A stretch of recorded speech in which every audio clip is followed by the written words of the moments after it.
오늘의 사건 반장입니다. 온라인 커뮤니티에 닭갈비 가게 사장이 손님들에게 서비스로 음료를 제공했다가 오히려 한 손님에게 역정만 들었다는 목격담이 올라왔습니다. 음료가 마음에 안 든다는 손님의 항의에 사장은 우동사리까지 서비스로 줬습니다. 위조 신분증으로 술을 마신 미성년자 때문에 영업정지를 받았다는 사장의 제보가 들어왔습니다. 미성년자들은 경찰에게 신분증을 제시한 적이 없다고 잡아댔지만 사장이 주변 CCTV를 확인한 끝에 인근 편의점에서 위조 신분증을 사용해 담배를 사는 장면을 포착했습니다. 남편의 상간녀에게 성관계 영상을 빌미로 협박성 메시지를 보낸 아내가 재판에 넘겨졌습니다. 아내 측 변호인은 상간녀가 진정한 피해자가 맞는지 살펴봐달라며 국민참여재판을 신청했는데 무죄를 선고받았습니다. 뾰로롱 안녕하십니까. 자, 우리 김은배 팀장님 얼굴 풀샷으로 좀 잡아주세요. 예, 3번 카메라 감독님. 예. 아니 제가 왜 그러냐면 우리 김은배 팀장님이 스튜디오 들어오시다가 그냥 꽁 찌우셨다는 거예요, 얼굴을. 자, 어디? 얼굴 여기 있지 않습니까? 제가 스튜디오 보면 방화문 있어요. 방화문을 우리 교수님한테 올려놓고 제가 머리만큼 올렸는데 들어다 꽝 부딪혔습니다. 하하, 이런. 피는 안 났으면 됐죠. 어느 부위? 코 위에, 예쁜 코 위에. 예쁜 코 위에. 얼굴이 재산인데 그렇게 얼굴을 함부로 쓰시면 어떡해. 알겠습니다. 참, 알겠습니다. 일단 티는 별로 그렇게 나지 않는 것 같아요. 다행입니다. 자, 시작하죠. 진실 추적자 사건 반장 시작합니다. 국민의힘 배현진 의원 피습 사건, 어제 공개된 CCTV 영상 많이들 보셨을 텐데 충격 받으셨을 겁니다. 쓰러진 상황에서도 계속해서 머리를 가격하는, 자, 이 검거 직후 촉법 소년이다 했다는데 14살 중학생 아니었습니다. 촉법.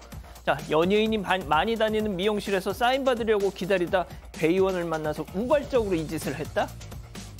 하나만한 얘기라는 거 다들 아실 겁니다. 우울증 치료를 받고 입원 대기 중에 벌인 일이었다는데, 자, 경찰은 오늘 새벽 응급 입원 조치를 했다고 하네요. 자, 오늘 출연자 소개 올리죠.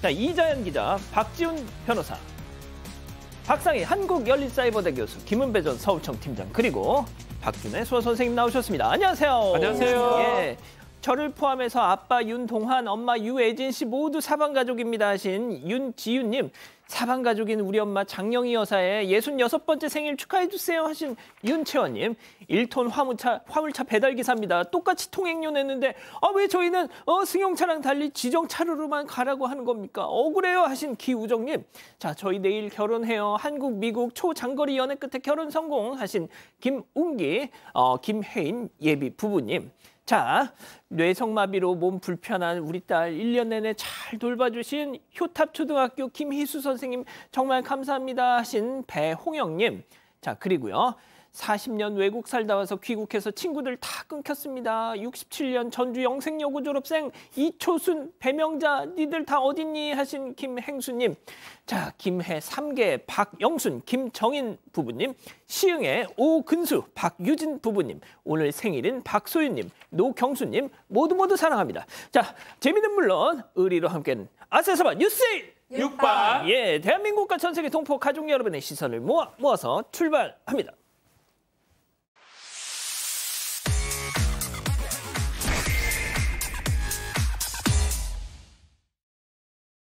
자, 첫 번째 시작하죠.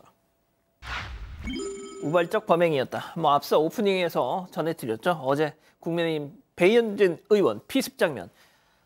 그 중학생 녀석 쓰러진 뒤에도 계속 돌로 이렇게 폭행을 했는데 그게 어딜 봐서 우발입니까? 나 촉법이다, 우발적이었다. 어른 범죄자들의 수법을 그대로 따라한 것 같은데, 자, 지금 주변 사람들의 증언이 막 나오고 있더라고요. 네, 오늘 이 중학생을 안다는 다른 학생이 한 언론과 인터뷰를 했는데요. 같은 학년 여학생을 반년가량 스토킹한 적이 있다는 겁니다. 그리고 이 사실을 인근 다른 학교에서도 다 알 정도였다, 이렇게 전했습니다. 그러면서 그 여학생 사진을 구해다가 자신의 카카오톡 프로필 사진으로 설정해놨다고 했습니다. 이 피해자의 같은 학교 동급생이 자신의 SNS에 관련된 글을 또 올리기도 했는데요.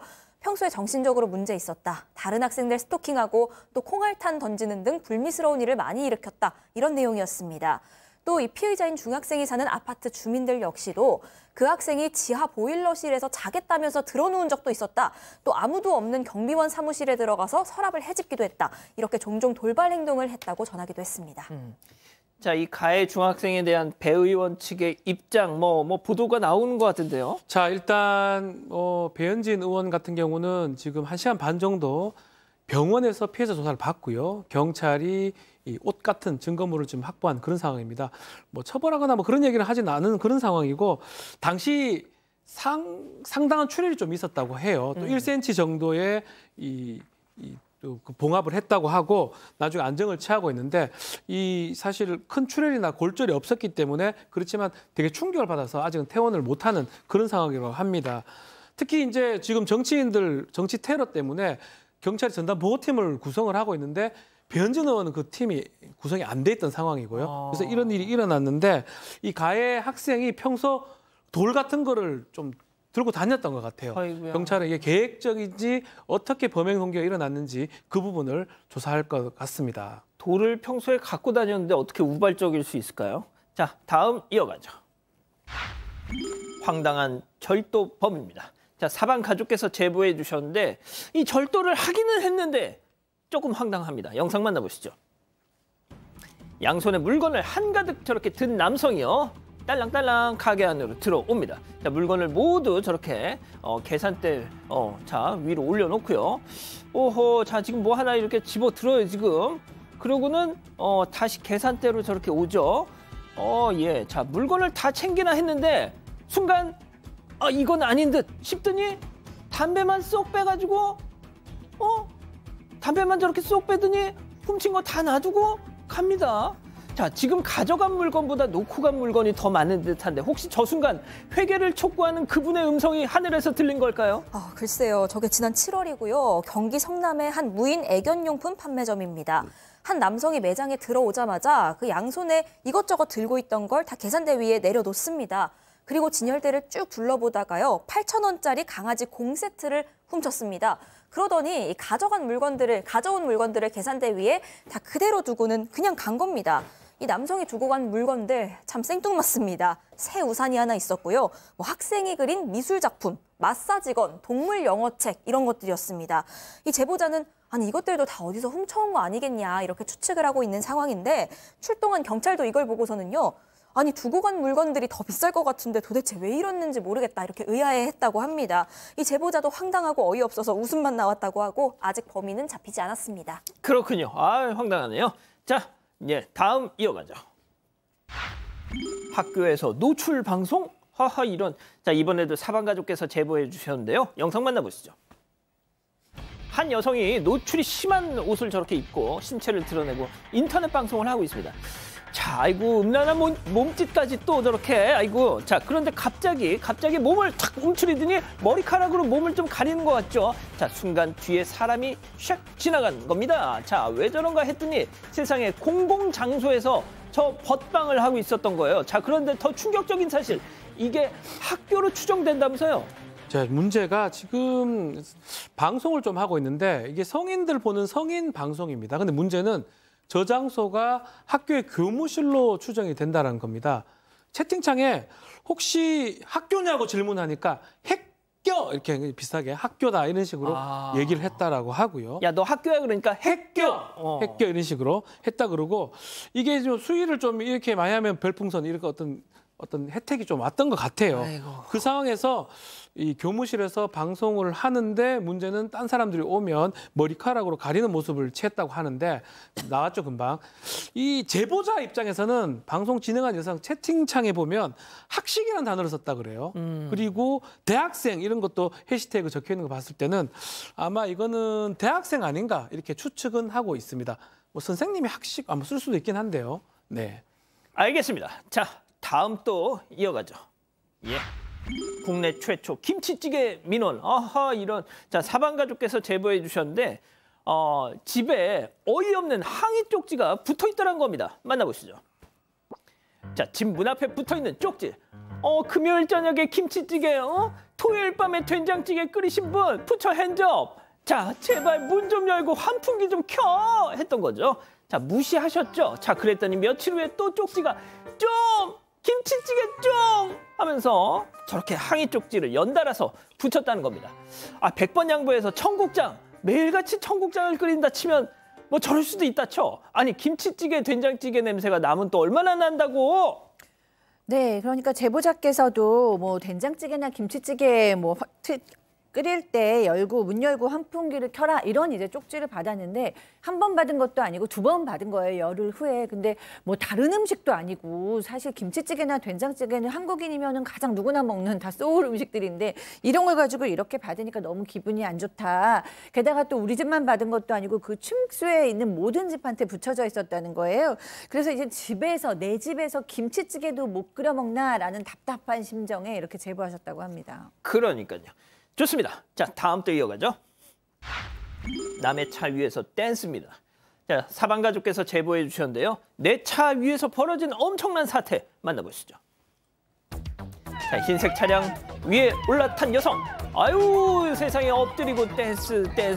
자, 옆에 있는 여성들 말리기는커녕 호응하면서 이 모습을 촬영하기만 합니다. 자, 분홍 옷 입은 여성 올라타서 또 엎드려서 흐느적 댄스.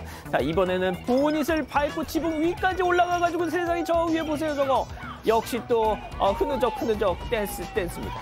자, 2002년 한일 월드컵 때 저런 거 많았죠. 근데 2002년 풍경은 아닌 것 같단 말이죠, 팀장님. 그렇습니다. 지난해 10월 28일 할로윈 전 주말에 벌어진 사건인데 경기 평택에서 벌어진 사건입니다. 미군 2명이 그 차 위에 올라가가지고 뭐 저렇게 춤을 추고 난동을 부리니까 차가 좀 파손이 된 것 같아요. 그런데 저 영상은 사실은 제보자 지인이 영상을 보내줘서 알게 됐던 겁니다. 경찰에 신고가 됐고 경찰에서 미군 2명 중 1명은 검거를 했습니다. 예. 조사해서 처벌받았다고 하는데 알다시피 미군들은 소파 규정을 정하기 때문에 우리가 조사할 때 미군 대표가 와야 되고 통역을 붙여야 됩니다. 조사 끝났어요. 그런데 1명은 검거를 하지 못했지 않습니까? 예. 그러니까 이제 제보자가 그럼 1명은 어떻게 했습니까? 했더니 경찰이 하는 말이 그 1명은 미국 육군은 맞는데 공군 부대에 출입을 안 하기 때문에 도저히 소재를 알 수 없다고 뭐 잡기 어렵다 이렇게 말했다는 겁니다. 아니, 그럼 좋습니다. 미군. 그럼 미군 헌병 있잖아요. 그렇죠. 소파 규정에 따라서 미군의 또 군무원, 군속의 어떤 범죄에 대해서는 미군이 관할을 하고 그게 이제 소파 협정인데 그 미군이라는 건 미군 헌병에서 관할을 합니다. 그래서 한번 물어봤대요. 이게 어디냐면 평택이니까 캠프 험프리스 쪽 같은데 헌병대 물어보니까 아니 한국 경찰도 못 잡는 애들 우리가 어떻게 잡냐라고 얘기를 했다라고 그러고요. 어허. 그럼 상급 부대인 미 8군 사령부에 좀 물어보니까 그렇죠. 아이고 험프리스 할 일이 우리가 할 일이냐고 또 얘기를 했다고 합니다. 그래서 조금 그럼 누가 해? 그러니까 책임을 좀 피하는 것 같아요. 이게 미국 그 헌병이 밀리터리 폴리스 아니겠습니까? 우리는 이제 예. 군사 경찰로 지금 바뀐 상황이긴 한데 관할이 있고요. 본인들이 잡으려고 하면 충분히 잡을 수 있는데 아마 일부러 조금 미루고 있는 상황이 아닌가 그렇게 예상이 됩니다. 안타까운 사건이었습니다. 자, 마지막 사연으로 가보죠. 나쁜 아빠와 착한 딸입니다. 자, 사방가족께서 우리 가족 여러분들의 집단 지성의 판단을 받아보고 싶으시답니다. 네, 큰딸에게 돈 빌려가는 전 남편, 그리고 그런 아빠에게 휘둘리는 큰딸이 걱정된다 하는 50대 여성의 사연입니다. 일도 안 하고 가정에 소홀해서 이 사연자가 가장 노릇해오다가요. 결국 이혼한 지가 벌써 10년째입니다. 그 뒤로 내 딸을 혼자 키워왔는데 이 전 남편이 뭐 직장도 딱히 없고 매번 사고만 쳤죠. 당연히 양육비도 제대로 주지 않았습니다. 이 아빠 노릇도 안 하니까 사연자가 꿋꿋하게 혼자서 이 네 딸들을 잘 키워온 겁니다. 아이고. 이 전 남편은 사연자랑은 전혀 연락 안 하고요. 딸들하고만 간간히 소식을 주고받고 있는데 자, 문제는 큰딸에게 계속 손을 벌리기 시작했다는 겁니다. 어허. 이 큰딸이 가장 먼저 또 경제활동도 시작을 했고요. 최근엔 결혼까지 했습니다. 그런데 이 전 남편이 사고 쳐놓고 이 큰딸한테 돈 빌려달라 연락을 몇 번이나 한 거죠. 그런데 이 큰딸은 스트레스로 공황장애까지 얻어가면서 또 매번 돈을 빌려줍니다. 이런. 이 와중에 전 남편은 지금 뇌졸중 진단 받았는데 제대로 치료도 안 받고 있어서 이 큰딸은 아빠 잘못될까 걱정, 와중에 정신 못 차리고 계속 사고만 치니까 더 걱정, 너무 힘들어하고 있다고 합니다. 그래서 사연자 보기엔 그냥 제 아빠랑 연을 확 끊었으면 하는데 마음이 약해서 결단을 못 내리고 있다고 이걸 설득을 좀 해볼지 아니면 그래도 가정도 있고 또 나이도 있는데 알아서 잘 하도록 놔둬야 할지 고민이라고 했습니다. 자, 그러시군요. 자, 기다리고 기다리셨던 부처 핸즈업타임 유튜브 JTBC 뉴스 채널과 사건반장 독립 채널에서 8천여 분의 우리 가족 여러분 함께하고 계신데요. 채팅창에 OX로 함께 참여해보시죠. 먼저 엄마입니다. 예, 상이야, 이 바보 같은 거사. 말만 아빠지 사람 같지도 않은 그 김은배 그 인간한테 언제까지 휘둘리고 살래. 아이고, 내가 죄인이지. 내가 죽일려냐. 이것이 아빠 정이 얼마나 그리웠으면 그런 물건도 아빠랍시고 계속 뒤치다거리를 했었고.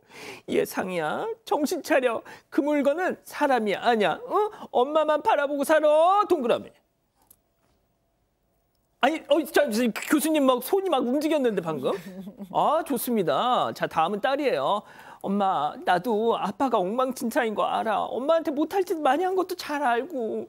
하지만 그래도 천륜이란 게 있지 않소. 아빠 지금 오늘 내일 해. 엄마한테 찍소리도 못하고 동생들은 어리고. 아빠도 오죽했으면 나한테 이것저것 부탁하겠어. 나도 힘들긴 하지만 결혼해보니까 아빠가 조금 불쌍해지더라. 너무 그러지 마, 엄마, X.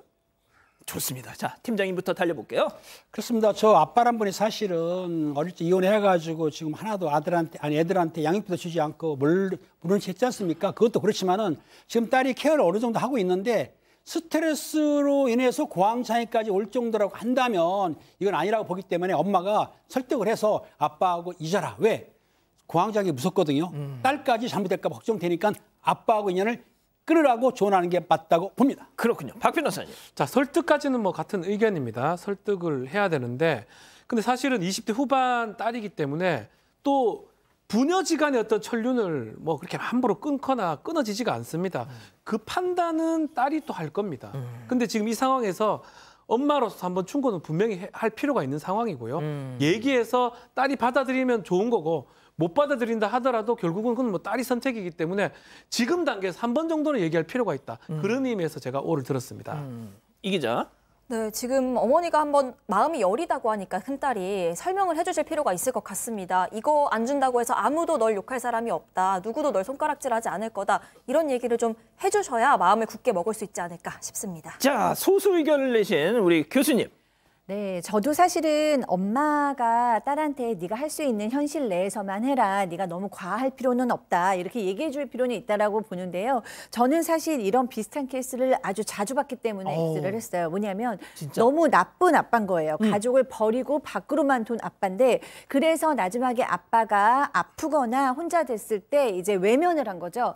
그럼 거기서 끝나면 좋은데 이 아빠가 돌아가시고 나면 이 딸이 평생 어떤 그런 죄책감과 괴로움에 시달려요. 아이고야. 그래서 이 천륜이 참 무섭다는 생각이 그래서 저도 들었는데 완전 연락을 끊고 나 몰라라 하는 거는 도리어 딸이 그렇게도 못할 거고 착한 딸이라 그래도 평생 또 괴로울 수 있으니까 딸한테 할 수 있는 현실 안에서만 하라는 그 현실적인 대안을 줄 필요가 있지 뭐 끝내라 니네 아빠는 인간도 아니다 뭐 이런 얘기는 바람직하지 않다고 봅니다. 아, 그렇군요. 뭐 박 변호사님. 강도의 차이 같아요. 강하게 얘기해서 못하게 하느냐, 되게 이게 좋게 얘기하는 저는 좀 강하게 얘기할 필요가 있다. 강하게. 인간도 아니다 그 정도는 하지 말아도 아빠 너무 한 것 같다. 너 속지 마라 이런 정도는 얘기할 수 있다. 저는 생각이 들어요. 아, 진짜. 조금 강하게 하더라도. 강하게. 그래서 OX 차이가 딱 그 차이 같아요. 그렇군요.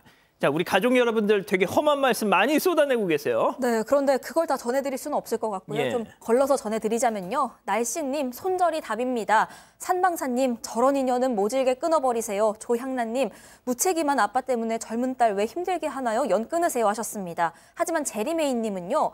겪어봐야 결단력도 생길까요? 따님은 더 겪어봐야 정신을 차릴 것 같습니다. 또 이런 의견도 주셨습니다. 자, 안태조님. 아, 우리 교수님 설명을 듣더니 나 X 할래 그럼. 딱 야, 그렇구나. 자, 사반가족 여러분의 크고 작은 고민들 사반 본방송과 유튜브 고민중개사 양원부 채널에서 전해드립니다.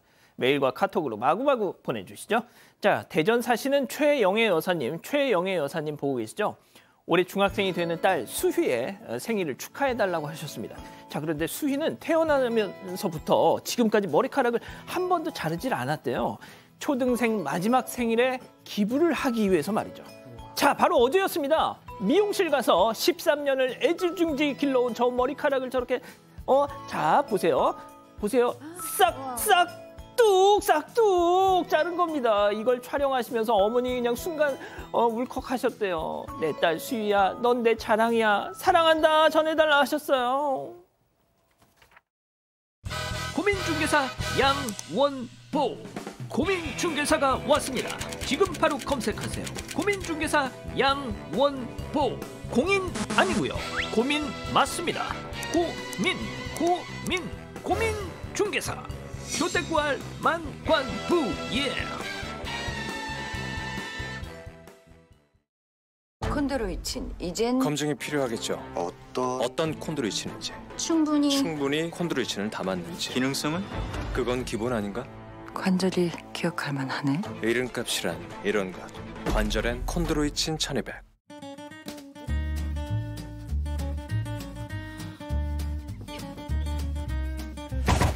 효소하자. 고대곡물 카마트로 만든 프리미엄 효소. 괭이넌 카마트 효소. 괭이넌.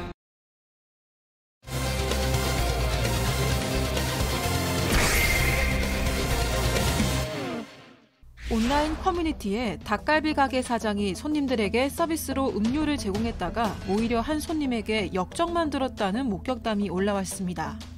음료가 마음에 안 든다는 손님의 항의에 사장은 우동사리까지 서비스로 줬습니다.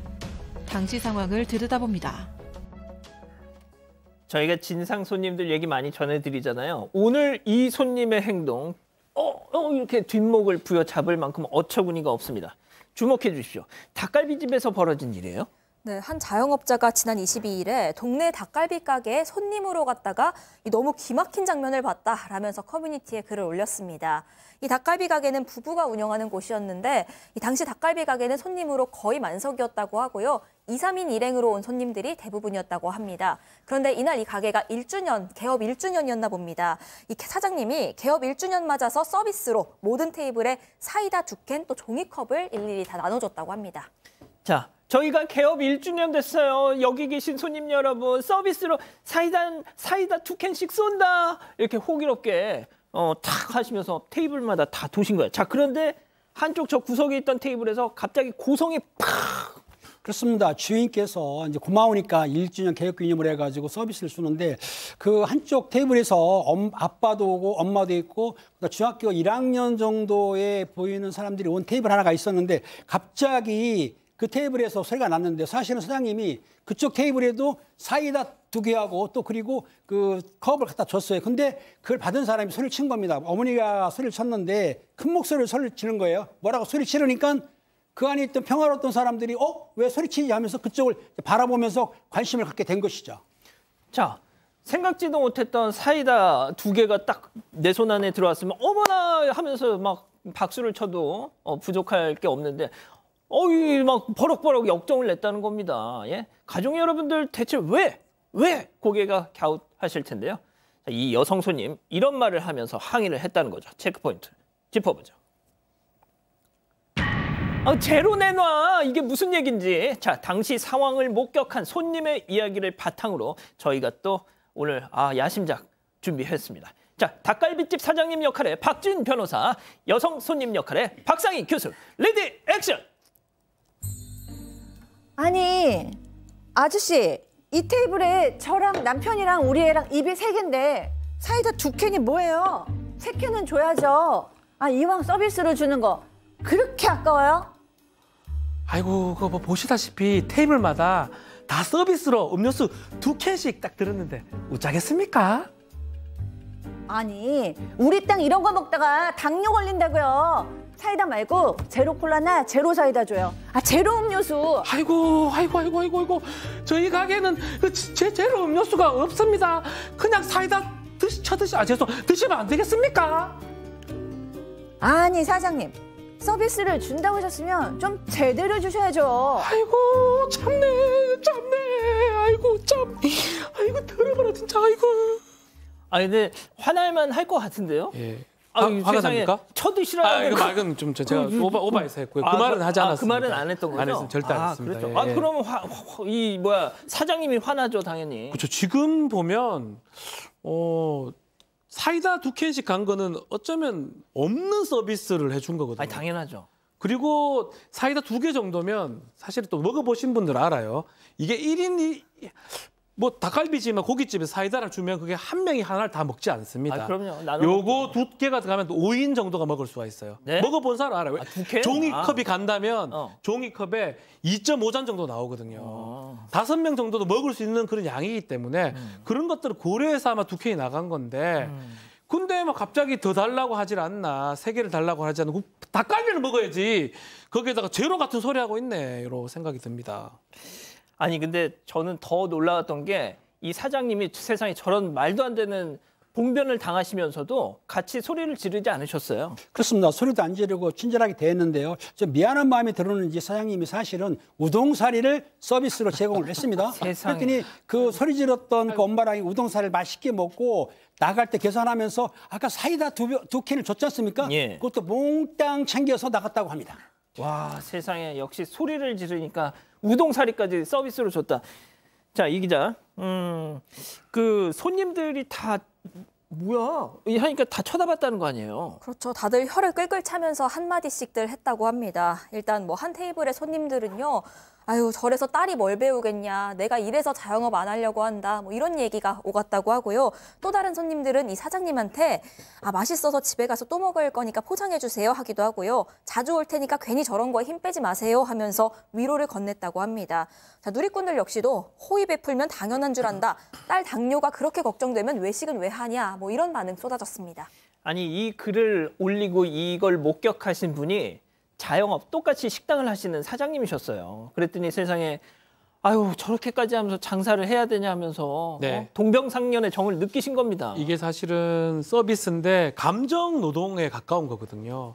기분이 나쁘다고 해가지고 그걸 표현할 수도 없을 뿐더러 사실 이번에 이 가게에 갔다가 손님으로 갔던 그 사장님, 이 제보자, 이 제보를 해준 사람하고 비슷한데 마지막까지 그 장소에 있었던 것 같아요.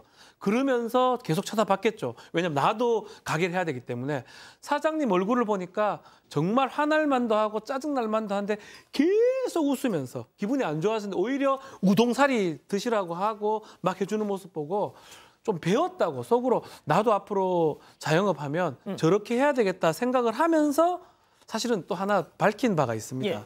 나가면서 내가 배운 수업료로 생각하고 이거 받으라고 하면서 사장님한테 5만 원짜리 2장 주머니에 넣고 왔다고 합니다. 그러니까 저 사연자분이 예. 닭갈비집 사장님한테 예. 많이 배웠습니다. 많이 배웠습니다 하면서 5만 원을 넣고 나왔다고 합니다. 아이고야. 그러면서 이제 이거를 주신 겁니다. 그렇구나. 아니 근데 세상에 중학생 애가 당뇨 걱정할 거면 도대체 지금 몸 상태가 어떤 거야 지금? 중학생에 당뇨 걱정하면 저런데 가지를 마세요. 그러니까. 가면 안 되죠. 맞습니다. 예.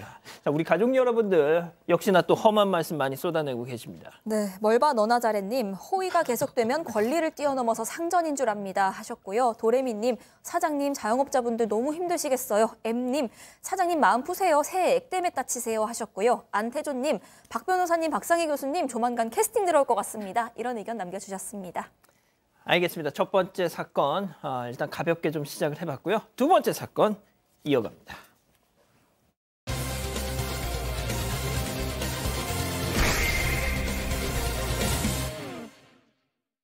한 호프집에 앳된 얼굴의 여성 손님들이 입장했습니다. 이들은 바로 술부터 주문했는데요.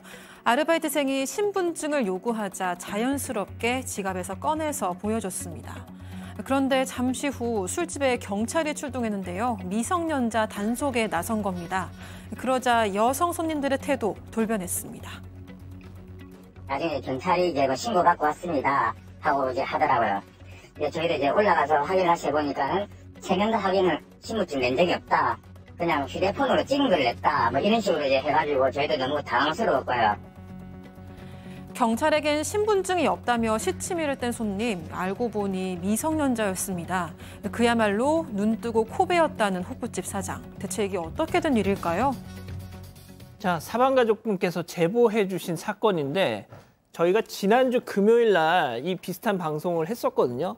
그걸 보시고 진짜 이 열이 뻗치셔가지고 바로 저희한테 제보를 주셨어요. 네, 뭐 나도 이렇게 화나는 일을 겪었다라면서 바로 제보 주셨는데요. 이 지난해 4월에 있었던 일입니다. 제보자는 부산에서 호프집을 운영하고 있었는데 이 당시에 굉장히 앳된 얼굴에 여성 손님 2명이 들어왔다고 했습니다. 이 손님들이 왔으니까 아르바이트생한테 신분증 확인하라고 지시를 했고요. 아르바이트생이 그 2명 신분증을 모두 확인합니다. 그리고 뒤이어서 그 일행인 여자 손님 1명이 또 들어왔습니다. 이 추가 손님도 역시나 신분증 확인을 했습니다. 그런데 20분쯤 뒤에 갑자기 경찰이 들이닥쳐서는 우리 신고받고 왔습니다라고 얘기를 하면서 이 미성년자 단속에 나선 겁니다. 자, 하지만 뭐 들으신 것처럼 뭐 신분증 검사 다 했잖아요. 그러니까 뭐 신경을 안 쓰셨죠. 자, 하지만 충격적인 반전이 일어납니다. 체크포인트 짚어보죠. 신분증 없는데요? 아니요, 아까 신분증 다 검사했는데 왜?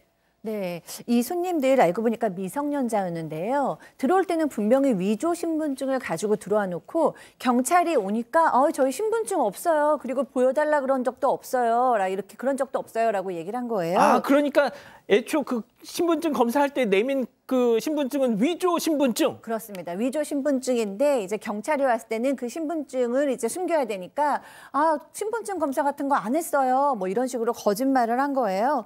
그러니까 이 사장님 너무 당황해서 소지품 검사를 좀 철저하게 해달라 경찰께 부탁을 했는데 경찰이 이거는 보호자만이 할 수 있어서 어렵다라고 했다고 해요. 그리고 나중에 제보자한테 경찰이 전화를 주셔서 이게 신분증 없었다고 합니다라고 얘기하셨는데 이 사장님은 너무너무 이제 속이 막 답답하고 억울하신 거죠. 근데 CCTV를 뭐 녹화해 놓지도 않았고 이래서 정말 펄쩍 뛰고 싶은 그런 심정이셨다고 합니다. 하필이면 그 호프집 안에도 CCTV가 있는데 신분증 확인하는 장면이 이게 사각이었는지 안 찍혀 있더라는 겁니다.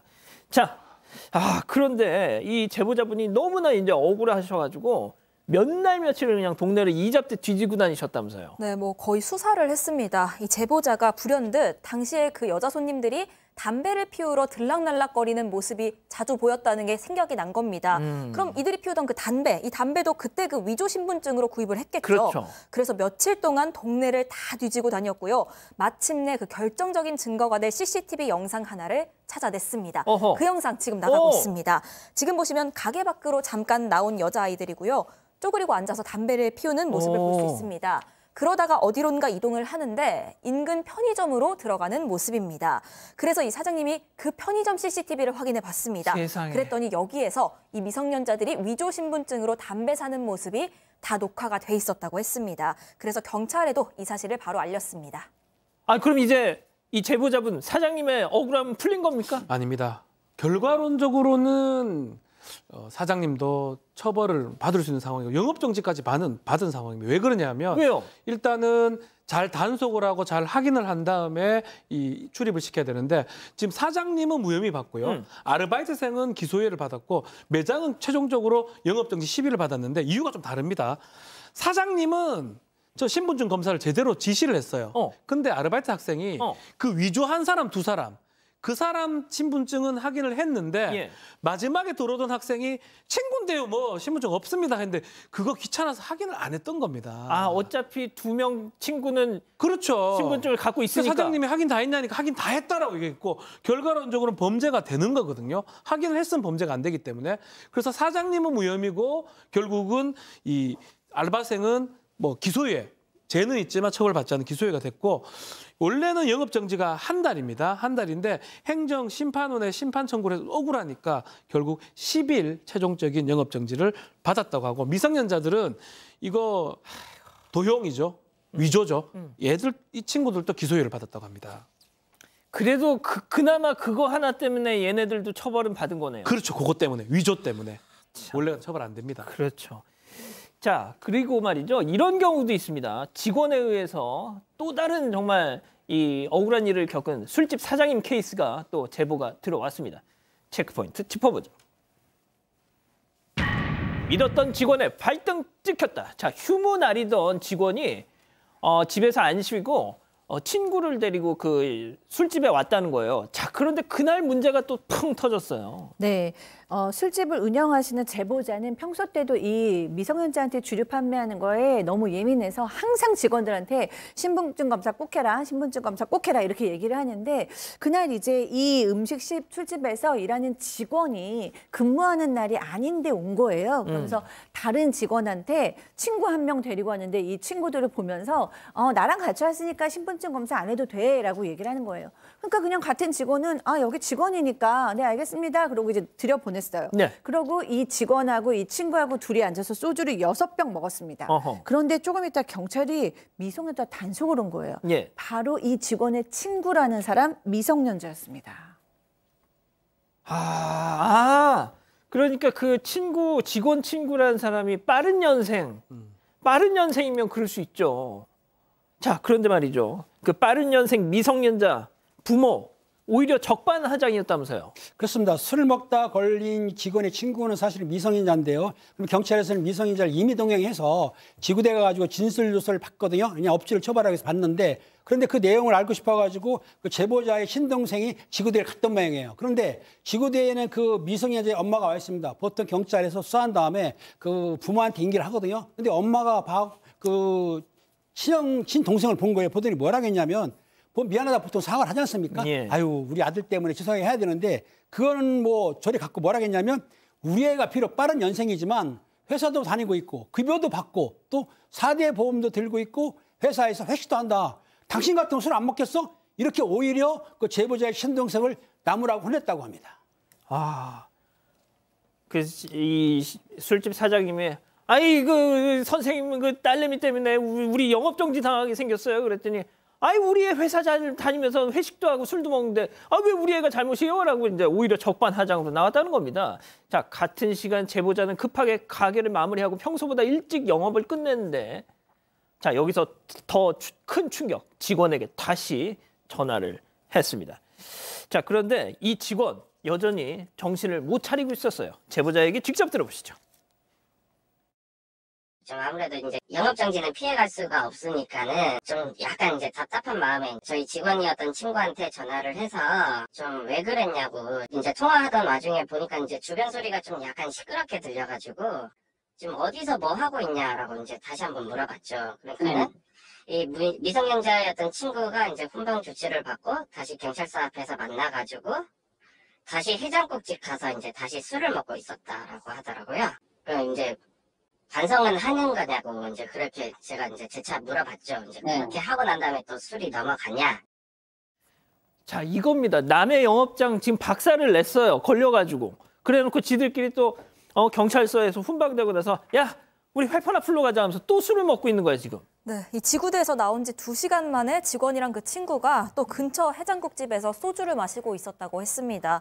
뭐 아마 자기들끼리 소주 한 잔씩 하면서 오늘 일진 왜 이렇게 싸납냐? 오늘따라 소주 왜 이렇게 다냐? 뭐 이러고 있었겠죠. 그렇죠. 제보자가 바로 그 해장국집으로 달려가서 도대체 이번엔 또 술 어떻게 먹은 거냐? 따져 물었다고 합니다. 그랬더니 이 직원의 미성년자 친구가 너무나 뻔뻔하게 사촌 언니 신분증을 꺼내 보여줬다고 합니다. 이 제보자는 사실 직원이 더 원망스럽다고 했습니다. 어떻게 일하는 가게에 미성년자를 데리고 와서 술을 먹을 수가 있는지 도저히 이해가 안 간다 이렇게 보고 있고요. 제보자가 전해 들은 이 직원의 입장은 이겁니다. 내가 잘한 건 없지만 잘못한 것도 없다. 진짜요. 자, 그런데 이 더욱 안타까운 것은 이 사장님이 되게 센 처벌을 받았더라고요. 원래는 첫 번째 이렇게 미성년자 했을 때는 영업 한 달 정지가 되고요. 두 번째 적발되면 3개월 정지되고 세 번째 적발되면 이제 폐지가 되는 그런 상황인데 완전 가게 문을 닫아야 되는 그렇죠. 영업 폐지가 되는 상황인데 첫 번째인데 3개월 영업 정지를 받은 겁니다. 왜요? 말이 되냐고 본인이 고민했는데 가만히 생각을 해보니까 이 기존 업장을 인수를 하면서 영업 승계를 받았던 거예요. 그래서 영업 정지 기록까지 같이 승계를 받았던 겁니다. 기존 업장에서 원래 그렇게 계약을 하면 그렇게 가능합니다. 기존 업장에서 벌써 미성년자 때문에 한 달 정지를 받고 그 시간이 지나지 않은 상태에 두 번째 지금 걸린 상황이기 때문에 3개월 영업 정지를 받고 지금 만약에 한 번 더 걸리게 되면 폐업의 위기에 처한 상황입니다. 이런 경우는 그래도 이 직원이 지금 문제를 계속 일으켰기 때문에 직원에게 어느 정도 영업할 수 없는 부분에 대해서 손해배상 청구가 가능하지 않을까 이렇게 보입니다. 자, 제가 저번에도 말씀드렸는데 대통령실에서 지난해 12월 20일 청소년에게 속아서 술, 담배를 판매한 영업정의 경우 과징금 등 처벌을 유예하고 구제하겠다라고 분명히 얘기를 했는데 이거 좀 빨리 좀 무슨 조치가 있었으면 좋겠어요. 자, 두 번째 사건 정리하고요. 세 번째 사건 이어갑니다. 진짜 왜 저러고 살아 정말. 결국 경찰에 신고하셨다는데 이 양반 이거 아니야 배가 불렀네 이거. 다 해줬구만 친정에서. 저 뭐 하는 거예요 지금? Oh no!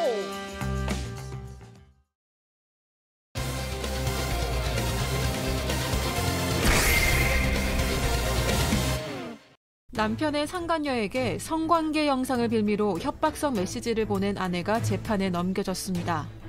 아내 측 변호인은 상간녀가 진정한 피해자가 맞는지 살펴봐달라며 국민참여재판을 신청했는데 무죄를 선고받았습니다. 재판 과정을 짚어봅니다. 자, 아내가 남편의 휴대전화에서 충격적인 영상을 발견하면서 시작됩니다.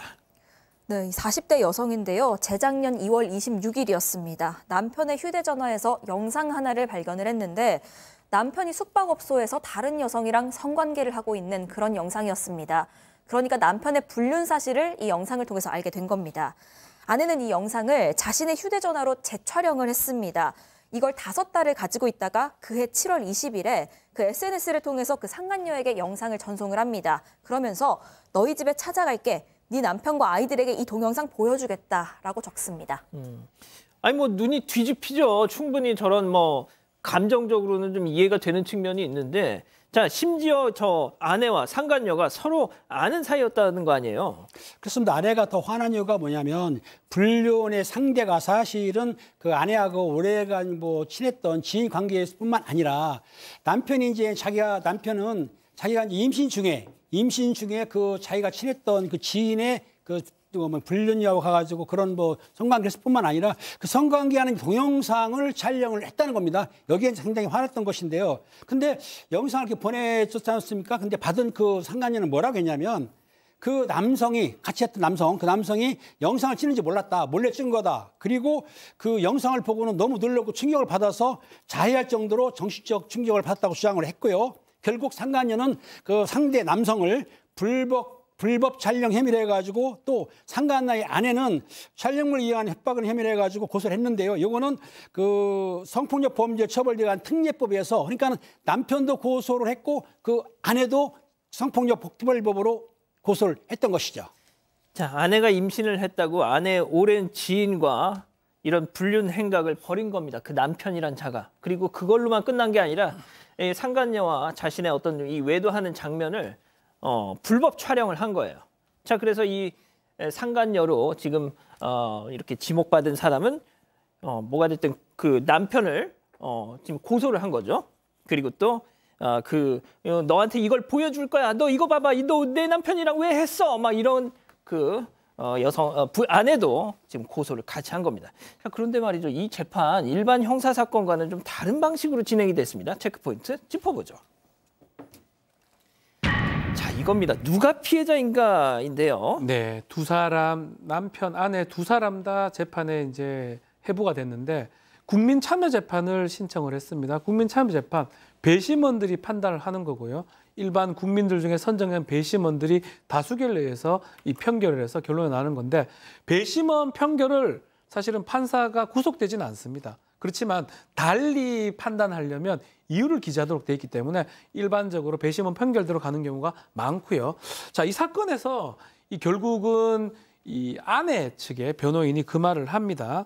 상간녀가 지금 저렇게 고소하는 게 맞느냐라고 하면서 간통죄가 사라지면서 가해자가 자기는 간통 피해자죠. 간통 가해자가 되려 피해자를 명예훼손하면서 협박한 사례가 있다라고 아내는 얘기를 하고 있는 상황입니다.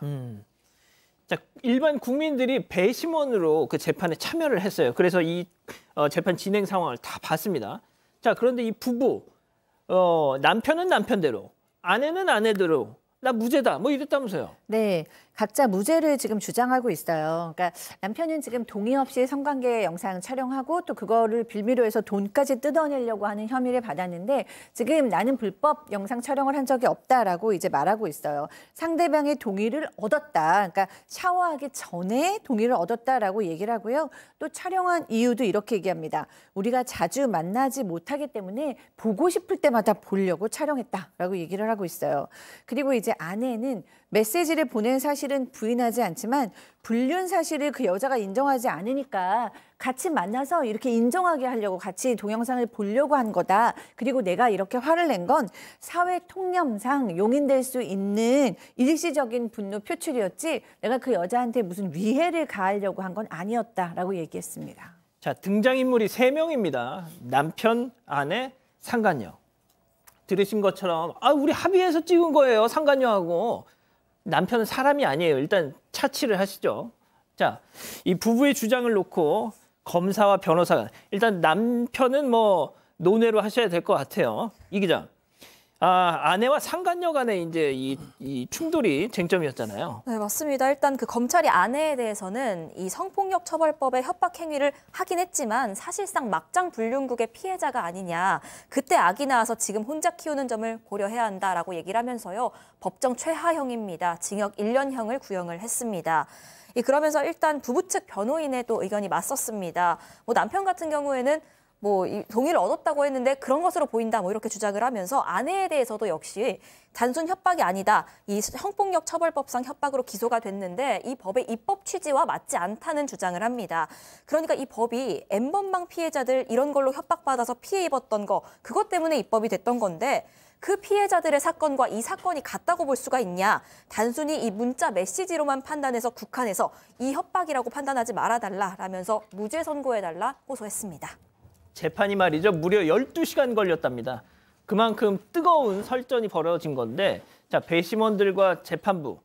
자, 박 변호사님. 자, 국민참여재판이기 때문에 1회에서 끝납니다. 그러다 보니까 무제한으로 하고 12시간 재판을 했고요. 최후 진술에서 남편은 아내하고 아들은 자녀한테 죄송하다고 짧게 얘기를 했고 아내는 20개월 아이가 있기 때문에 선처 부탁한다라고 최후 진술 얘기를 했는데 결과론적으로 배심원은 남편은 유죄. 그러니까. 아내는 무죄를 판결을 했고요. 제가 재판부도 남편은 사람 아니라 그랬잖아요. 그렇죠. 재판부도 그걸 받아가지고 남편은 징역 1년을 선고했고요. 아내는 똑같이 무죄를 선고를 했습니다.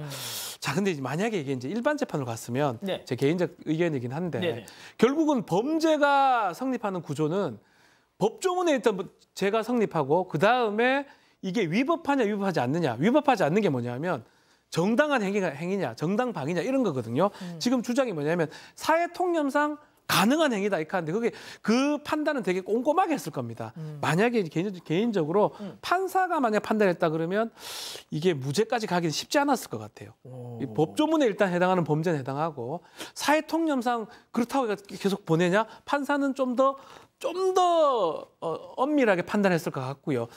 배심원이기 때문에 일반 국민이잖아요. 국민들 봤을 때는 아니 간통당한 이 피해자가 처벌받는 게 말이 되냐 어떤 그런 감정이 좀 촉발해서 무죄가 선고된 게 아닌가 개인적으로 그렇게 생각이 좀 듭니다. 박 변호사님, 저 여기서 질문이 있는데요. 보통 그런 경우 있잖아요. 상간 피해자가 이 상간 남이든 상간 여든 그 직장 가가지고 니들 정말 뭐 이러고 왜 살아 하면서 막 했다가 명예훼손으로 범죄된 경우 만약에 되게 많습니다. 국민참여재판으로 가면 이 경우도? 그거는 쉽지가 않을 거예요. 왜요? 그거는 사실은 여기는 지금 사회통념상 그 정도는 할 수 있지 않냐 이건데 만약에 정말 딴 사람한테 걸리지 않을 정도만 되면 모르겠지만 누가 보더라도 명예훼손 될 정도라 그러면 그래서 국민참여재판이라고 하더라도 그게 무죄가 받는 경우는 사실 별로 없을 것 같다는 생각이 듭니다.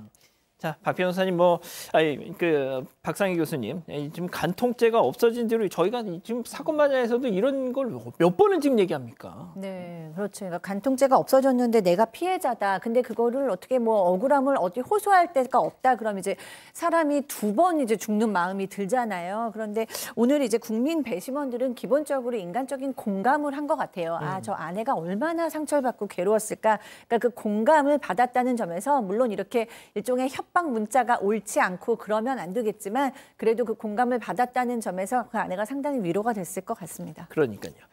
자, 이렇게 정리하고요. 별별 상담소 이어갑니다.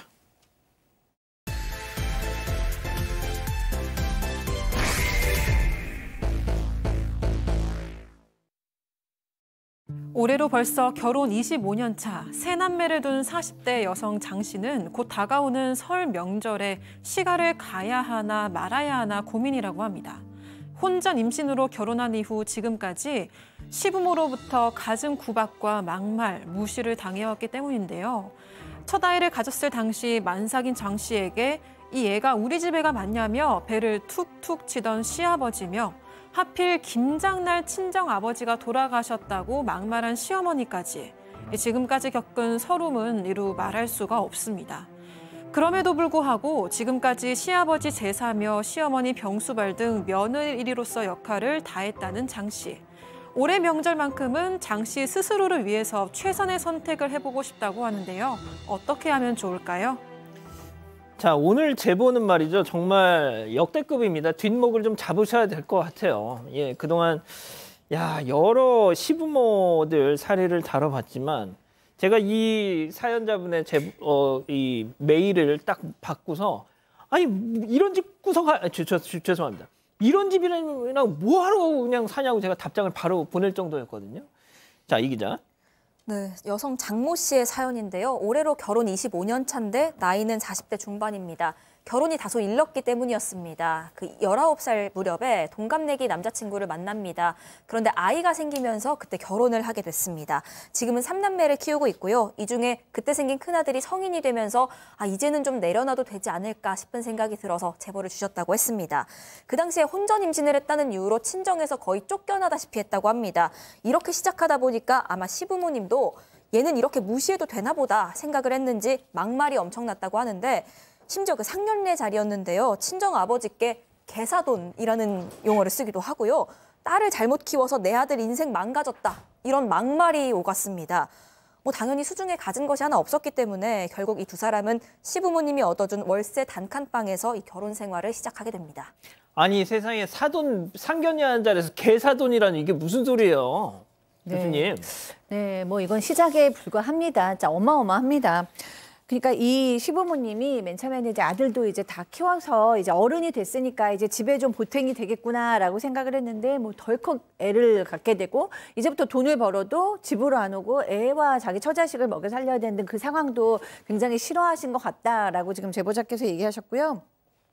너무 기가 막힌 건 이 제보자, 남편하고 이 제보자한테 이 시어른들께서 걸어서 한 10발자국 정도밖에 안 되는 곳에 월세 집을 조그만 거 방을 하나 얻어줬어요. 근데 술만 마시면 이 시아버지가 와서 주사를 부리는데 만삭이 된 며느리 배를 툭툭툭 치면서 이 아들, 이애 내 아들 새끼는 맞냐? 이런 식으로 얘기를 한 거예요. 그러니까 얼마나 시아버지가 주사를 부린 겁니다. 술 취해서 그것도 여러 번. 그러니까 그때 너무 어린 나이에 놀라고 정말 서럽고 수치스러웠다고 합니다. 며느리 배를 툭툭 치면서 이게 내 손주는 맞냐 이 얘기잖아요. 말이 됩니까? 깜짝 놀랐습니다. 자, 팀장님. 이게 지금 제가 말을 잊질 못해가지고 잠깐 멈췄는데 팀장님 이거 가만두시겠어요 이거? 손 가지고 때리면 안 되고요. 일단은 그 남편 같은 경우에는 여자를 도와주지 못하고 사회 초년생이고 이제 직장에 들어가다 보니까 회식이 많지 않습니까? 매일같이 술 취해 들어왔다는 거예요. 그러니까 아내가 이렇게 말했습니다. 시아버지가 밤에 술 마시 와가지고 문을 두드린다. 어떻게 하면 좋겠냐 하면 아내를 위로하고 도와줘야 되는데 뭐라고 하냐면 아빠가 원래 그래. 문 열어주지 마. 이렇게 아내를 도와주는 게 아니고 좀 대수롭지 않게 생각하면서 했다는가. 아내의 말에 공감도 안 하고 배려도 안 해준 건데요. 그 후로도 남편은 철저히 네가 알아서 해. 이런 방관자였다고 하는데요. 그러니까 힘들다고 해도 귀담아 들어주지도 않고 옛날에 이제 진해옥 같은 기억 있지 않습니까? 시어머니 당한 거. 그러니까 그 생각에 나 시어머니한테 사과받으면 안 될까 했더니 이 남편이나 작자가 뭐라 했냐면 우리 엄마는 그런 행동 기억하지도 못해. 라면서 오히려 아내한테 좋은 걸 안 보여줬기 때문에 이 아내는 상처가 매우 심해졌던 것이죠. 이런 상황에서도 2살 터울로 3남매를 낳으셨대요. 자, 그게 끝이 아닙니다. 식당 일까지 도왔어, 또. 그렇죠. 시어머니가 식당 운영하고 있었는데 김치를 매년 300에서 400포기를 담궜다고 합니다. 그래서 이거를 좀 도와줘야 되겠다 생각이 들어서 문제는 이 애 낳은 지 얼마 안 됐을 때 시어머니가 고추를 한 박스 가지고 와서 이 고추 꼭지 다 따라라고 시켰다고 합니다. 그래도 어쩔 수 없이 일을 했는데 꼭지를 다 따고 아이를 만졌답니다. 아마 아이를 좀 빨리 어리니까. 근데 그 손에 매운 기운이 있지 않습니까? 맞아. 아이 얼굴이 붉어지고 다 몸이 다 빨개진 적도 있다라고 합니다. 자, 근데 그거 참 시어머니 알았을 건데 왜 그 말을 안 했느냐, 안 해줬느냐, 이 부분에 대해서 항상 원망을 했다고 합니다. 고추꼭지를 탁 따고 막 손에 이제 막 매운 그 기가 있는데 애 손을 이렇게 얼굴을 만지면 그게 그냥 난리가 날 거라는 거 시어머니가 뻔히 알고 있었으면서도 그렇게 보고만 있었다. 말을 안 해주고. 야, 자, 그런데 이게 끝이 아닙니다. 더 기가 막힌 일이 있었어요. 네, 셋째까지 낳았을 때, 그러니까 이때가 한 결혼 10년 차 정도 됐을 때였습니다. 이 사연자의 친정아버지가 다소 갑작스럽게 돌아가시게 됐는데 또 하필이면 그날이 그놈의 김장 마지막 날이었던 겁니다. 이 장 씨가 밤새 병원에 있다가 그 시어머니에게 전화를 해서요. 오늘 김장 못 갈 것 같다. 아버지가 돌아가셨다. 이렇게 얘기를 했답니다. 그랬더니 돌아오는 얘기가 왜 하필 오늘 김장날 돌아가시냐였다는 거였습니다. 결국 이 시부모 둘 다 그 김장 마무리해야 한다는 이유로 조문도 안 왔습니다. 자, 이때부터 장 씨는 그 돌아가신 11월이 너무나 힘든 달이 됐고요. 부정맥 또 공황장애까지 앓게 됐습니다. 자, 교수님, 저는 이제 이 보내주신 사연을 제가 읽으면서 사돈의 어떤 빈소에 안 왔다는 거, 전 여기서 이건 상종할 가치가 없는 집이다. 전 그렇게 말씀드렸어요. 네, 그렇습니다. 지금 이제 그러시면서도 뭐 이렇게 될 수도 있는 거 아니냐, 뭐 이런 마음을 갖고 계신 것 같은데 사실 이분이 이걸 직면하시는 게 좀 너무 많이 힘드신 것 같아요. 사실 우리 엄마 아빠가 돌아가셨는데 사동 엄마, 시어머니, 시아버지께서 오지도 않아 봤다. 그리고 그것 때문에 지금 공황장애까지 앓고 있다. 이건 너무 많이 참으신 거죠. 그러니까 우리가 너무 심적으로 괴로우면 그거를 우리 자신을 보호하기 위해서 방어 기제가 시작되는데 그 방어 기제 안에 부정이라는 게 있거든요. 그러니까 이걸 직면하고 싶지 않아서 뭐 이 정도는 있을 수 있나 이런 생각을 좀 하시는 것 같은데 사실은 이 정도로 이렇게 학대를 당하시고 착취를 당하실 일은 아닌 것 같습니다. 자, 지금 우리 가족 여러분들이 채팅창에서 아유 이거 거짓말하고 있어. 이런 집이 어디 있어라고 하시고 계세요. 나 이럴 줄 알았어 내가. 자, 제보자분의 얘기 직접 들어보시죠. 아버지 문상도 안 오셨지만 추석이나 이런 때가 있잖아요. 저도 이제 아버지 납고 일단 가야 되는데 이제 항상 일을 시키는 거예요. 그 시간만 되면 가야 되는 시간만 되면 그러면서 뭐 그게 대수냐, 뭐 내일 가면 되지 않냐. 내 일에 대해서는 정말 다 무시였어요. 납골당에 있는데 뭐 가서 인사만 하는 거고 내일 가면 되지 않냐 이런 식이에요. 아니 뭐 하는 거야 도대체. 이해가 좀 어려운데 그렇지만 아이들한테는 좀 잘해줬던 것 같아요. 손자죠. 손자, 손녀한테는 잘해줬다고 합니다. 이렇게 또 전화하기도 해요. 애들 택시 태워 보내라. 니는 안 와도 된다. 라고 얘기하기도 하고. 아이고. 근데 이제 아이들이 눈치챌까 봐 나 아이들한테 나 심부름 가서 못 간다. 라고 정도 얘기를 했다고 하고요.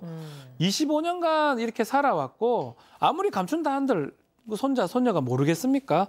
그래서 명절날 엄마가 부엌에서 일을 하고 있으면 딴 데 뭐 조카들은 오지 않는데 이 삼남매는 번갈아 가면서 와서 엄마 힘든 거 없어?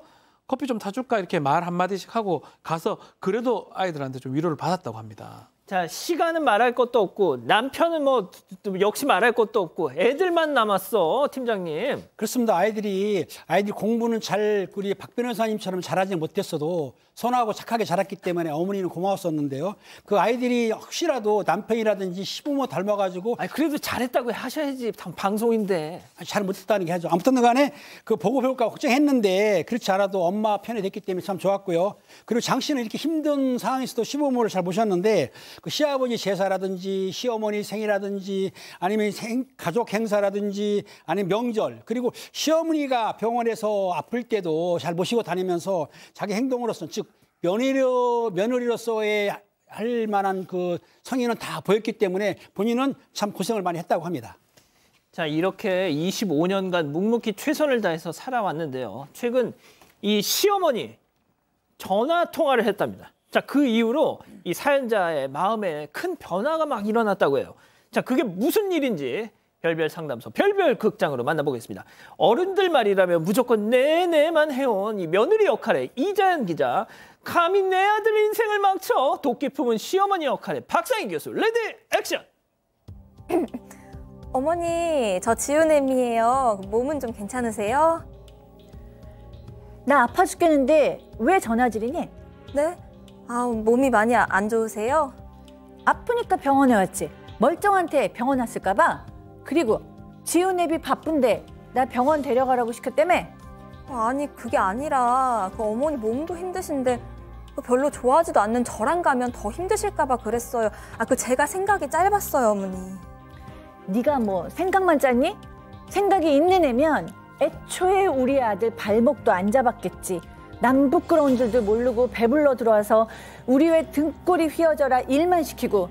내가 지금도 그때 생각하면 분하다 분해. 이런 전화를 그냥 세상에 끊어버렸어, 박 변호사님. 예, 참 우리 어머니가 아닌가 천만 다행인데요. 자, 최근 이렇게 시어머니하고 이렇게 통화를 한 다음에 약간 상당히 좀 생각을 좀 달리 한 것 같아요. 계속 시어머니하고 명절 때 봐야 되는데 볼 마음이 없어졌다고 합니다. 또 보게 되면 가슴이 벌렁벌렁거리고 뭔가 심리적으로 완전 위축이 되기 때문에 이번에 처음 이 전화 이후에 보지 말까? 이런 생각을 했다고 합니다. 명절에. 시가에 가지 말까? 설날에, 명절에. 자, 이게 이런 생각은 이번이 처음이라고 합니다. 자, 그럼 여기서 오늘의 궁금증 짚어보죠. 자, 한 맺힌 25년, 이 고통을 더 참아야 되느냐. 자, 방금 아까 박 변호사님이 말씀하셨잖아요. 이번 설 명절에 아까 그 전화 통화 이후로 처음으로 시가에 가지 말아야 될까 이걸 지금 고민하고 있어요. 이걸 왜 고민하세요?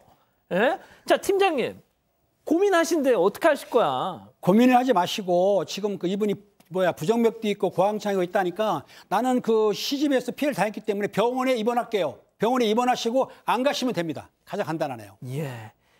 자, 일단 박 변호사님. 예, 저도 아니, 이거는 이혼해야 되는 거 아닙니까? 이혼 사유에 해당합니다.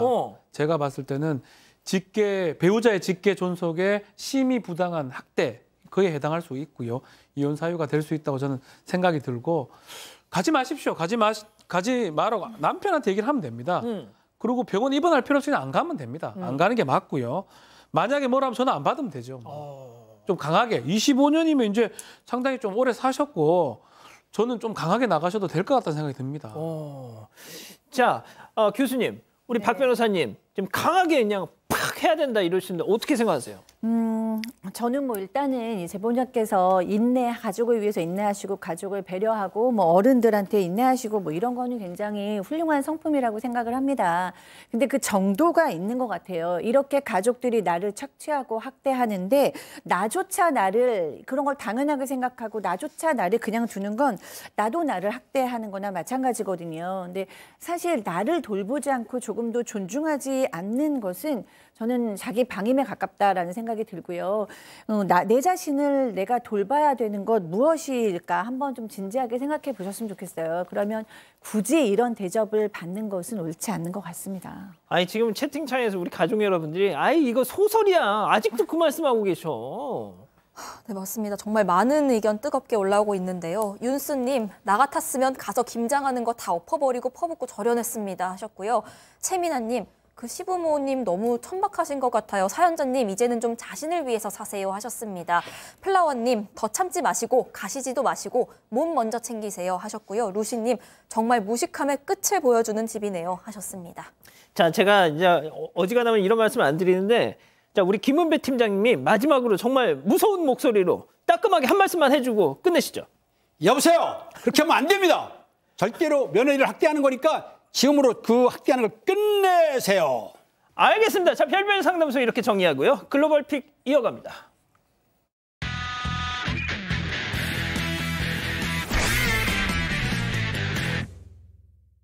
미국으로 가보시죠. 네, 경찰이 고속도로 갓길에 세워진 차로 향합니다. 그리고 조수석 창문에 기대서 운전자와 얘기를 나누고 있죠. 그런데 갑자기 옆에서 차 한 대가 날아듭니다. 네, 이 차는 무서운 속도로 돌진해서 세워진 차를 들이받았고 이 충격에 서 있던 경찰도 같이 튕겨나가고 맙니다. 완전히 튕겨져 나갔어. 이 돌진한 차는 수차례 구른 뒤에야 갓길에 멈춰 섰습니다. 거의 반파된 흰 차에서는 아무런 인기척도 보이질 않죠. 역시 충돌을 피하지 못했던 경찰. 일단 아픈 몸을 이끌고 차로 돌아와 사고 소식을 알렸습니다. 그리고 얼마 뒤 경찰과 구급대원이 출동했고요. 두 운전자와 경찰을 이 병원으로 이송했습니다. 무사할지 모르겠네. 이 사고는 정말 심각했는데 천만다행히도 두 운전자는 크게 다치지 않았습니다. 현재는 치료를 잘 마치고 퇴원을 했고요. 경찰 역시도 아주 큰 부상을 입진 않았는데 팔에 흉터가 깊게 남고 말았습니다. 또 하필이면 일주일 전에 동료가 비슷한 사고를 겪어서 그 충격이 다 가시기도 전에 이런 일이 발생했다고 하는데 이 반복된 사고에 경찰은 대응 방안을 마련하고 또 정확한 사고 경위 조사에 나섰습니다. 자, 다음은 마셜 제도로 가보시죠. 네, 문 밖으로 물이 튀기더니 순식간에 거대한 물줄기가 문을 박살내고 들이닥칩니다. 문 밖에 있던 사람들 역시 거센 물살에 쓸려 넘어지고 말았습니다. 건물 밖은 이미 물로 가득하고요. 안으로도 물이 빠르게 차오릅니다. 그리고 또 한 번 창문을 뚫고 높은 물살이 밀려 들어옵니다. 쓰나미. 이날 섬에 발생한 폭풍 해일이 1m가 넘는 파도를 일으켰고요. 섬 전체를 집어삼킨 겁니다. 심지어 이곳은 미군 기지였습니다. 각종 군사시설이 모여있는 곳이었는데요. 기지 내에 있는 주요 시설들은 물론이고 시내 식당부터 가정집까지 온통 침수가 돼버리고 말았습니다. 또 물살에 휩쓸린 군인 한 명이 크게 다치기도 했습니다. 진짜 무섭네요, 이거. 더 충격적인 건요. 이날의 폭풍 해일로 이 섬의 3분의 1이 잠겼다는 겁니다. 이 때문에 활주로 역시도 잠겨서 이 섬 안의 사람들은 발이 묶여버리고 말았습니다. 우선 군인들은 활주로부터 정비에 나섰고요. 민간인들 구조에 나섰습니다. 이번 홍수 피해 복구에는 수개월이 걸릴 수가 있다는데요. 기후 전문가들 이번 폭풍 해일이 마지막이 아닌 시작일 수 있다. 더 심한 해일이 닥칠 것이다. 입을 모았습니다. 다음은 중국으로 가보시죠. 자, 비행기 안이 소란스럽습니다. 바로 이 남성 때문인데요. 승무원들은 물론 이미 보안 경찰까지 출동한 모습이죠. 휴대전화, 플래시까지 켜놓고 목청이 높이는 이 남성 때문에 비행기가 무려 2시간 동안이나 출발하지 못했다고 합니다. 왜 또 그래 또? 자, 남성이 아주 황당한 요구를 했기 때문인데요. 남성은 자신과 아들 그리고 보모까지 총 3명의 항공권을 끊었는데 자기하고 아들은 1등석, 보모는 일반석을 구매를 했습니다. 근데 비행기를 타자마자 보모가 애를 봐야 하니까 좀 공짜로 1등석을 바꿔줘라고 생떼를 썼다고 합니다. 근데 이게 될 리가 있겠습니까? 승무원들은 차분히 설득시키려고 했지만 남성은 더 흥분했고 괜히 옆에 있던 다른 승객들에게도 언성을 높였답니다. 영상을 보시죠.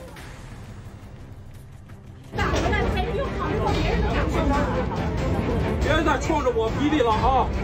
没人愿意听，你没有这权利，懂吗？你没这权利，懂吗？太耽误我们时间了，我们忍受不了。你忍受不了，你。 자, 결국 이 남성의 난동으로 이 항공편 자체가 아예 취소가 돼서 버렸고요. 세상에. 승객들은 다른 항공편을 다시 예약해야 했고 경찰은 이 사달을 낸 남성 구치소에 수감하고 벌금까지 부과할 예정입니다. 저 비행기 자체가 아예 그냥 다 스탑됐습니다. 세상에. 다음은 최근 온라인에서 화제가 되고 있는 영상 함께 보시죠. 자, 한 여성이 바닥에서 바둥바둥거리고 있습니다. 아무래도 문 아래 뭔가 낀 것 같은데요. 뭐야 이거? 뭐야? 유리문을 밀어봐도 또 아무리 힘을 써봐도 제자리입니다. 이 모습에 도와줄 법도 한데 사람들이 그저 지켜만 보는 이유가 있어요. 왜요? 여성이 무임승차를 하려던 것이었기 때문입니다. 자, 2억의 요금이 우리 돈으로 약 1,000원 정도 합니다.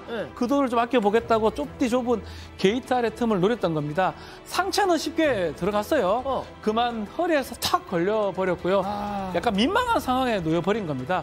다른 승객들도 무임승차하려다가 저렇게 된 걸 아니까 곱게 도와주지 않았던 겁니다. 결국 여성은 넣었던 상체를 꺼내서 빠져나와야 했습니다. 자, 이 모습에 보고타 시장까지 나서 왜 체포하지 않았느냐 경로했고요. 누리꾼들 또한 도둑질이랑 다름없다면서 부끄러운 줄 알아야 된다고 거세게 비판을 했습니다. 하체 비만. 자, 다음 마지막 동물로 가보시죠. 네, 강아지와 아주 어린 아기가 소파에 앉아서 창밖을 보고 있습니다. 이 둘은 하루도 빼놓지 않고 매일 이렇게 시간을 같이 보낸다고 하는데요. 출근하는 엄마에게 인사도 하고 또 눈 내린 풍경을 구경하기도 합니다. 또 서로에게 기대서 그대로 잠이 들기도 했습니다. 네, 이 동생과 함께 할 때마다 강아지는 행여나 이 동생이 넘어질까 두 앞발로 부드럽게 안아줬는데요. 동생이 위험하게 소파 위로 올라가자 걱정된 강아지가 안절부절 못하는 모습을 보이기도 합니다. 이렇게 두 친구의 훈훈한 우정, 벌써 2년 가까이 돼가는데 아이 엄마이자 보호자가 1년 동안 두 친구의 모습을 찍어서 많은 누리꾼들의 이목을 끌었습니다. 강아지와 아이는 사랑이다. 마치 동화 한 편을 본 느낌이다. 감동했는데요. 보호자 역시 우리보다 아기를 더 사랑해주는 강아지가 있어서 행복하다고 전했습니다. 아유, 그렇군요. 알겠습니다. 자, 사랑하는 사건 반장 가족 여러분, 따뜻한 주말 보내시고요. 저희는 내일 토요일 밤 11시 50분, 토요일 밤 11시 50분에 위클리 사건 반장 두 번째 방송으로 다시 찾아뵙겠습니다. 안녕히 계십시오.